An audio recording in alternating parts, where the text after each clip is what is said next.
Le chamanisme du point de vue bouddhiste. Le bouddhisme prête à chaque être un vrai moi, un Tathagata-garbha. Il faut donc que les chamans eux-mêmes possèdent le leur. Le bouddhisme ne rejette pas le chamanisme, puisqu'il considère que tous les êtres peuvent devenir des bouddhas. Concernant les pouvoirs chamaniques, 2 points nous intéressent.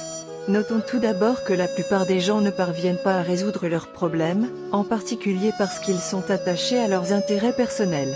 D'aucuns sollicitent alors des chamans, qui parviennent parfois à les résoudre. Cela n'est pourtant que temporaire, car la racine du problème n'a pas été arrachée, et beaucoup d'entre eux, bien qu'approximativement résolus, laissent encore flotter des effets secondaires. Ensuite, les chamans qui communiquent avec les esprits ne peuvent le faire que s'ils furent durant plusieurs réincarnations des fantômes eux-mêmes. Aussi, au moment de se réincarner sous la forme d'êtres humains, ils peuvent continuer de communiquer avec les esprits à cause du lien karmique puissant qui les reliait à eux et du désir des esprits eux-mêmes de demeurer au contact des chamans. Les pouvoirs chamaniques, qui sont donc le fruit d'un conditionnement, permettent de résoudre modestement les problèmes, mais sans cependant y parvenir jamais totalement.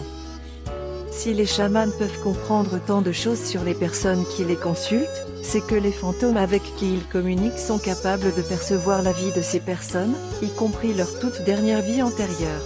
Ils peuvent aussi voir ce qui, dans l'entourage des personnes qui consultent le chaman, celles qui voudront leur nuire dans un avenir proche. C'est ainsi que le chaman est en mesure d'apporter des informations exactes sur le passé des gens, mais pas sur leur avenir lointain. Il ne peut donc proposer que des solutions temporaires pour un avenir immédiat. Si, au reste, le chaman voulait interrompre son activité, il n'y parviendrait pas car les esprits, eux, ne cesseraient de l'importuner pour qu'il honore le contrat qu'il a signé avec eux, à moins qu'ils aient trouvé quelqu'un d'autre pour le remplacer. Les esprits en effet trouvent un intérêt à communiquer ainsi avec les chamans. Ils sont comparables à une mafia que l'un des membres échouerait à dissoudre à cause de l'intérêt que tous les membres ont en partage. C'est pourquoi le bouddhisme ne recommande nullement le chamanisme.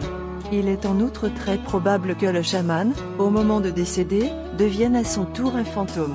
Il est bien évident alors qu'il n'acquerra pas la sagesse de la libération et que, d'existence en existence, il sera condamné à errer en tant qu'esprit. Un chaman de ma connaissance décida un jour de pratiquer le bouddhisme et, voulant prendre les préceptes des bodhisattvas, il vit 3 esprits s'opposer à son dessein.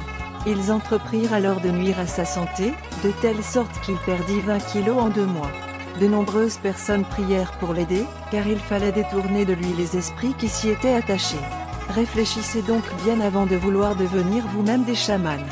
Si vous pouvez voir les esprits, ignorez-les, et si vos regards se croisent, faites comme si vous regardiez au loin, derrière eux, ou focalisez votre regard dans une autre direction. Un chaman taïwanais fort célèbre affirmait que sa vie était ennuyeuse et qu'en dehors des repas et du sommeil il était sans cesse sollicité par des fantômes, de telle manière qu'il leur consacrait tout son temps, et bien qu'il ait aujourd'hui envie d'arrêter, les fantômes le lui interdisent. En définitive, la pratique bouddhiste nous aide à cultiver la sagesse liée à l'enseignement du Bouddha dans sa vie de tous les jours. Nous sommes ainsi capables de résoudre les difficultés en apprenant à n'être pas attachés aux choses. Le bouddhisme ne s'intéresse pas à la consultation des fantômes, qui ne font guère autre chose que négocier avec d'autres fantômes, sans jamais corriger la cause première des problèmes pour lesquels certaines personnes se rendent chez les chamans.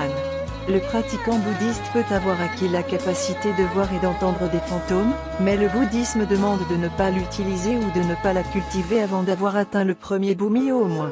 Ajoutons enfin que les problèmes que nous rencontrons sont les meilleures occasions pour nous de progresser. Nous espérons que tout le monde atteindra la sagesse de la libération. Amitofo.